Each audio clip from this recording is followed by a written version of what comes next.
Greetings, dear friends. Welcome back to part 2 of this SMPS design. Like we said initially, here is our objective, and in our recent video, we ended at this level.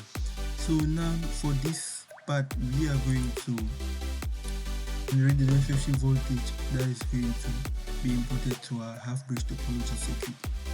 Now we are basically taking voltage from nowhere. That's 400 volt DC is not actually so which you can easily find, but now we mostly have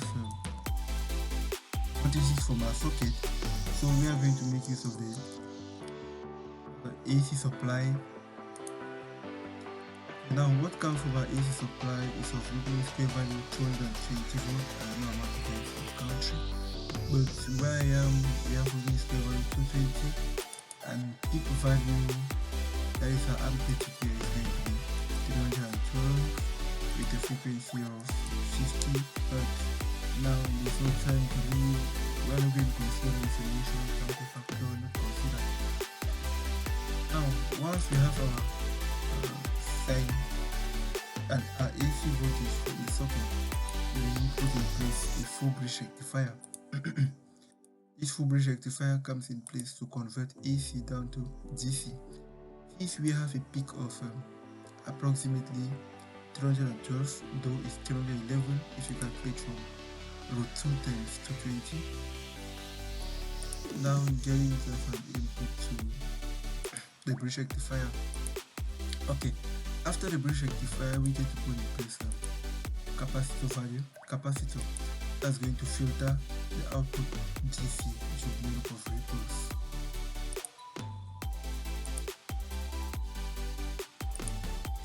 Okay, we connect this, is the negative side, we bring this in,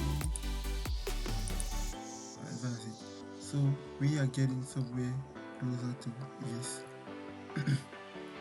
Okay, now after this, we have successfully converted 311 peak AC voltage down to approximately 310 DC voltage filtered with the help of this capacitor. Normally after this bridge, we have to send the output to a half-bridge topology circuit. But now if you get a notice, we are going to have a topology of capacitors. The capacitor normally for filtering and other capacitors. So often what they do in application is they remove this capacitor at this level because it's basically going to do what the other ones had to do. And we put in place a DC voltmeter.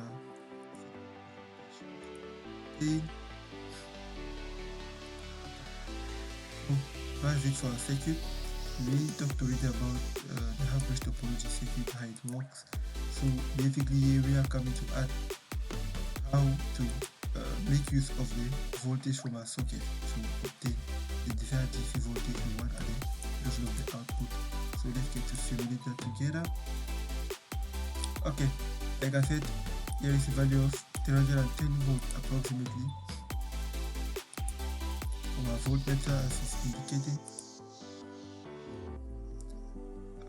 I have some issues with the loading. Okay, it got back. Let's resimulate. Okay, right now, as you see, the input is 210. So obviously, the deviation at the level of a half-bridge topology is going to be 150 for each of the capacitors. And the 150 giving an AC input at the level of the transformer.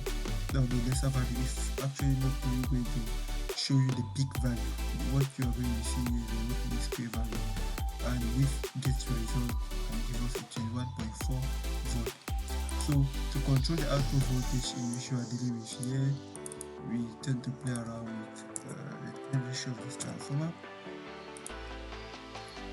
Turn ratio now, we have actually dropped it to the output voltage.